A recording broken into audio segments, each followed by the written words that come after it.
Hello everybody, my name is Galia and I have a uterus that about every once a month or so expels its lining, and that's what I'm going to talk about today. One of the main reasons I wanted to talk about this is because there is a taboo about periods all throughout the world. Thanks, Bridget. So that's what I want to first start with, talking about the taboo around the world. Throughout history, periods have been both revered and feared, depending on the culture. Cultures that have revered it have been cultures like Cherokee and perhaps ancient Rome, but most of the taboos have been, most of the concepts have been negative. So cultures like Judaism, Islam, Orthodox Hinduism, parts of Indonesia still to this day consider periods to kind of be unclean and have a lot of restrictions on the things women are allowed to do when they're on their period. And for example, in India right now, 3 out of 10 women in the entire country don't know that periods are a thing, and so when they get their period for the first time, they are terrified and think that they're dying or have cancer. 80% of women in India follow at least one restrictive custom a month, so things like not being able to sit on the couches, not being allowed to worship, not being allowed to eat in the same place as everybody else, have to wash their dishes separately, things like that. So I'm assuming you guys know about the basic biology and symptoms, so if you have questions, we can talk about that at the end. But just a couple fun facts I wanted to tell you. The other animals that do have periods, like humans, are primates, bats, and elephant shrews. Every other mammal, placental mammal, does have a uterine lining that builds up, but it absorbs back into the body. And actually, 2/3 of the human endometriosis does get reabsorbed. It's just the 1/3 that we expel in our period. The other fun fact here is that hunter-gatherer women are thought to only have about 25 to 50 periods in their lifetime, as opposed to the 450 that Western women now have in their lifetimes. That happens because they start later, they have a kid right away, they breastfeed for years, and that stems them from getting periods, and then they just keep popping out kids until menopause. Whereas we don't, and there's a theory that we actually, some of our gynecological problems are actually caused by having more periods than our body is built for. So 80% of women have symptoms every month before their period. 20 to 30% of women have symptoms so bad that it interrupts their day-to-day life. So fun fact here is that cramps are actually the uterine muscles contracting to actually push the stuff out of your uterus. Another thing that's happening is you're producing a lipid called prostaglandins, which NSAIDs like Advil go directly towards. So that's the fun fact, that NSAIDs like Advil are better for cramps than Tylenol. So 2 types of birth control. Basically, there's non-hormonal birth control and hormonal birth control. Generally speaking, other than breastfeeding, non-hormonal birth control like condoms don't do anything about your period, but you can use hormonal birth control like the ring and the pill to actually skip your period or minimize your period. Some people use birth control specifically to minimize the effect of the period or the side effects of the period, even if they're not having sex at all. So the main thing I wanted to talk about is that periods are super expensive, there we are. There are some theories, that women can spend up to $18,000 in their lifetime on their periods and things related to their period. Yeah. So most states don't tax things that they consider necessities, like food or prescriptions, but most states do they don't consider tampons to be a necessity, and they are taxing tampons. And most food stamps don't cover tampons either. So California gets $20 million a year in tampon taxes, so they just vetoed, again, the repeal of this tampon tax. So periods are not clearly immune to the poverty gap. Not so fun fact is that most women's prisons ration the pads that they give to the women in prison. If you don't have enough, or if you'd rather use tampons, it's up to you to buy in commissary the tampons and pads that you want, which can cost up to a week's worth of the money that you're making in prison. And 54% of inmates say they don't get enough pads per month. 88% of women in India don't have access to enough hygiene to manage their periods. In Uganda, girls miss 11% of classes because they don't have enough access to pads and tampons. So there is new technology coming out, but a lot of it's expensive. So there's companies like B-Girl and AfroPads who are working on bringing more cost-effective access to pads and tampons to underserved communities around the world, but it is definitely a global issue, and we have a long way to come. So one of the things I wanted to encourage with this is to talk about periods, break the taboo, ask your friends about their period stories, because I guarantee every woman in here has had one. Encourage your state to stop taxing tampons. Give pads and tampons to homeless women. It's one of the things that they have a really difficult time getting. And donate to nonprofits like the ones we just mentioned. So I'm going to open it up to questions, but first I wanted to give everybody a chance to inspect some pads and tampons that I brought. I assume that especially most of the men in here haven't probably actually looked up close and personal to what a tampon looks like and how it works and what a pad looks like. And I also brought a pair of Thinks period panties, so I'm sure a lot of women are curious about. Don't worry, they haven't been used yet. So you just pass those around. And so these period panties are, so actually for those of you who may not know, so the history of how women used to use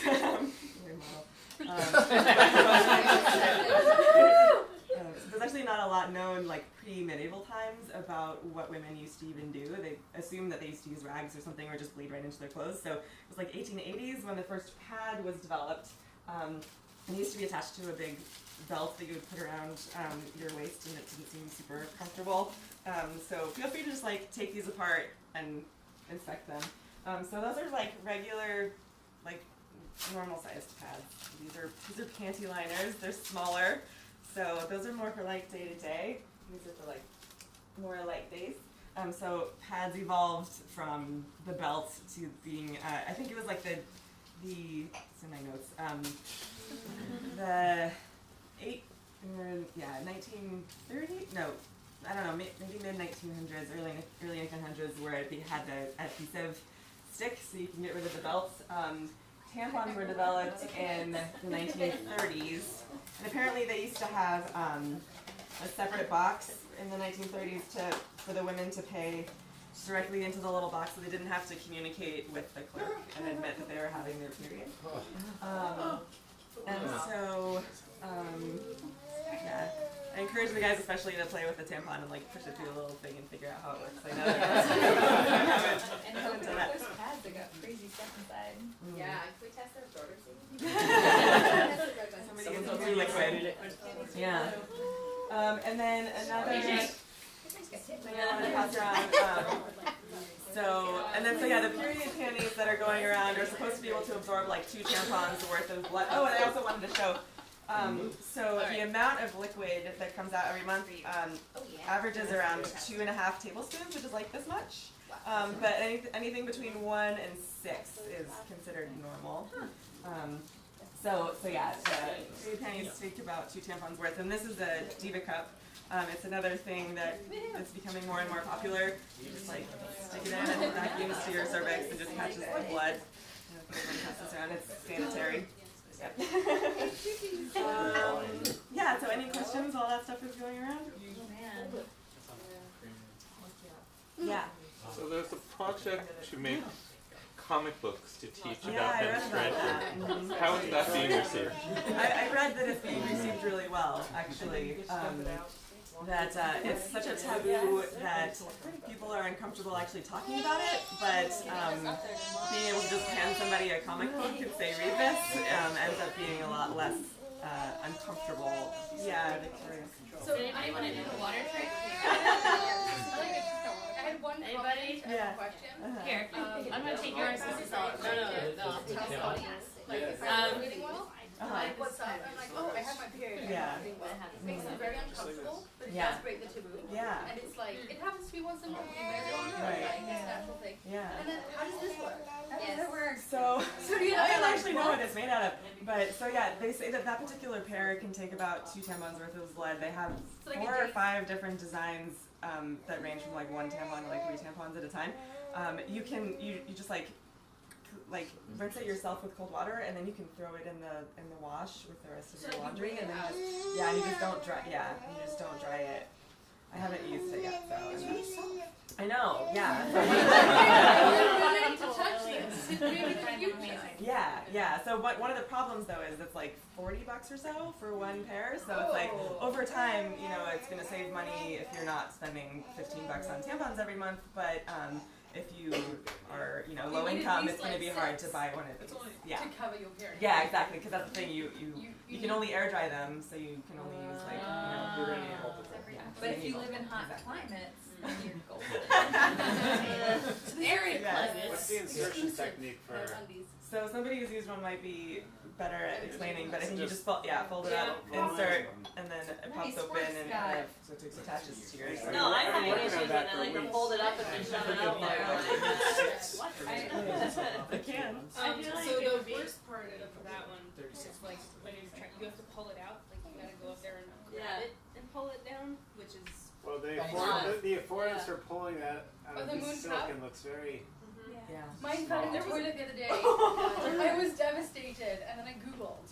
Yeah. And like, if you boil it in water, it's better than alcohol because alcohol can destroy the silicon. So I just boiled it. Yeah. I also just read about a new one called Flex. That's like it's like looks like a condom kind of, and you insert it, and it sits over the cervix, and so it catches all of it, and you just pull it out, but it's disposable, so you don't have to deal with the taking out and cleaning. But again, it's like $20 a box, and so it can just be a little too expensive for people. Yeah.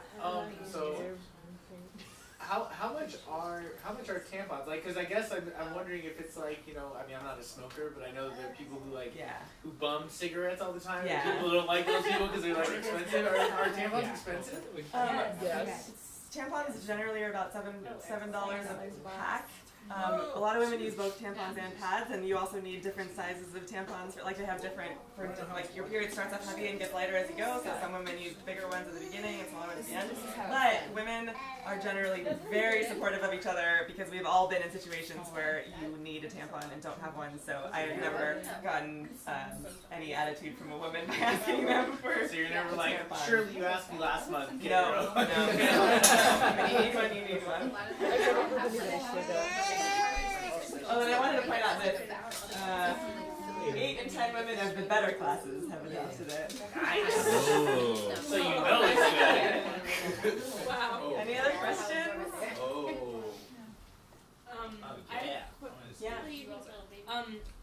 We were talking earlier about the different sizes of diva cups.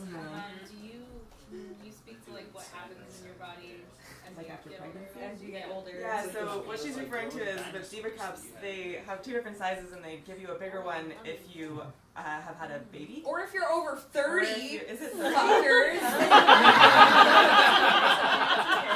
Just saying, learned the hard way.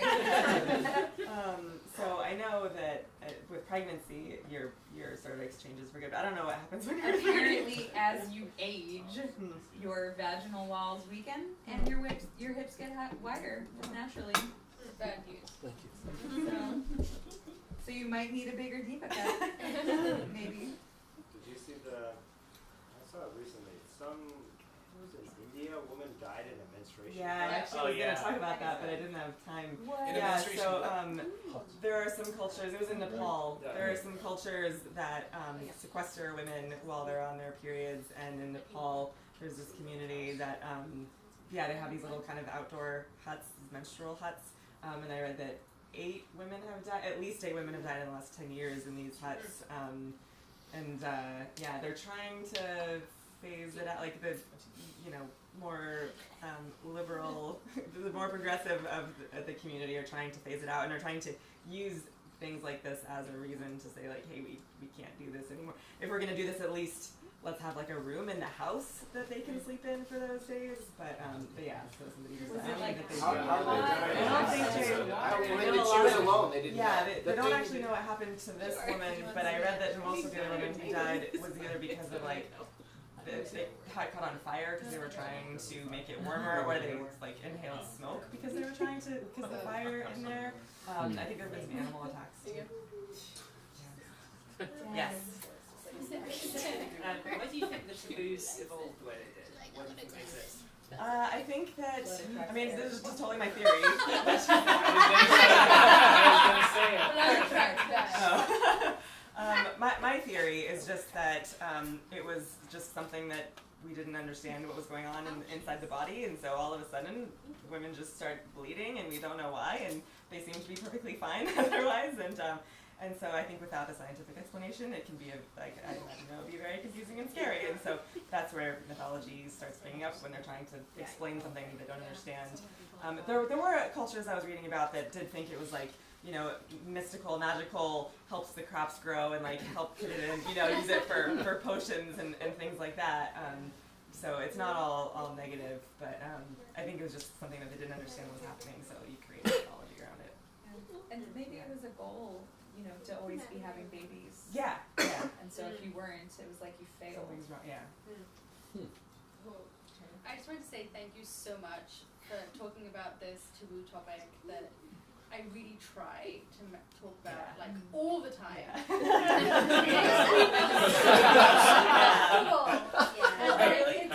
It's like it happens to us every month, totally. and it's insane that it's like, oh, I'm so sorry. Yeah, like, totally. We I apologize really for do encourage, especially the men, I encourage everybody to go ask a woman about their like embarrassing period stories, because I know that everybody has at least one, and I know that we've all had partners that like did think it was super gross, and then it makes us it's like drilled into us our whole lives that like this is something that makes people uncomfortable and we shouldn't talk about and like we should hide. So I encourage you to talk to the women in your lives about it. Yeah. Also, as a personal favor, stop talking about the gynecologist as women's health. It's a gynecologist. My daughter refers to them as the vagina doctor. Your women's health is like such a like sugar-coated thing. Like men don't have a men's doctor. Fuck that. Yes. Ass doctor. Did anybody else have a question? Okay. So there's a lot of stuff people think that they need to get their period, and it's bad to use the Nuva ring over and over again, so you don't, or the Mirena that keeps you from getting your period.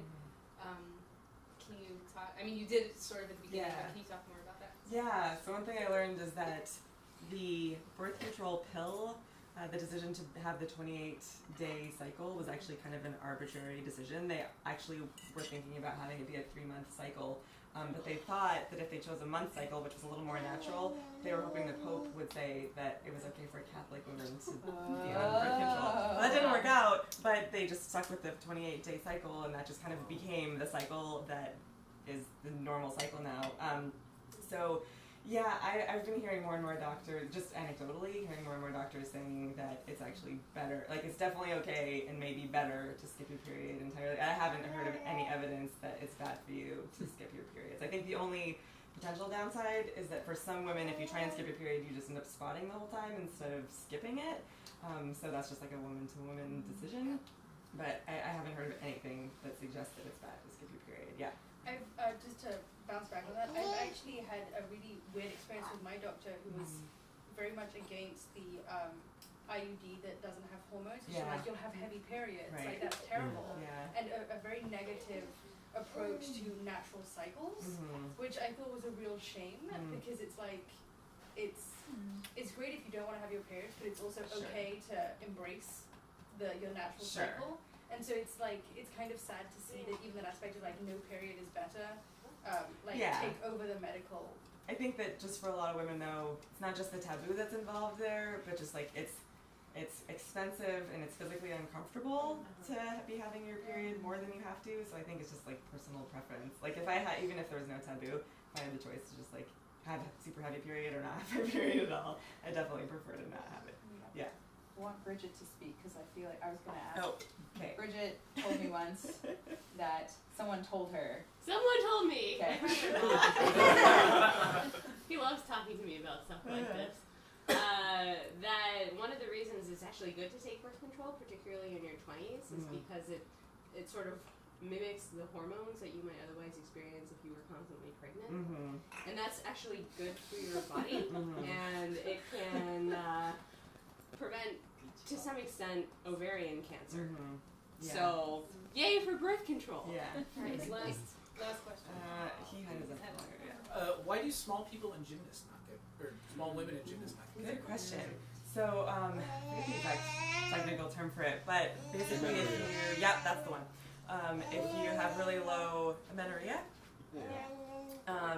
low body fat, it can cause you to, I mean, any sort of physical, like, can cause you to just stop having your period entirely. I don't know if like what the actual physical mechanism is of it. Your but body- I don't know your body why thinks either, you're but I'm just gonna pretend that I know. And it might be because if you don't have any fat stores, you are not fit to be pregnant necessarily. And so you might not, your body might not allow you to go through the same ovulation process that you were. Because also if you are experiencing malnutrition, you'll stop getting your period. So I think it's the same sort of mechanism going on in your body. So could we say then that the poorest people in society aren't affected by the cost of period because they're underfed and so don't get their period to start with? So let's just stop helping them Yeah. get food. Right, And except then- Except all entails was fast food, so it doesn't work that way. Yeah. It's like silver lining through the. I know. And on that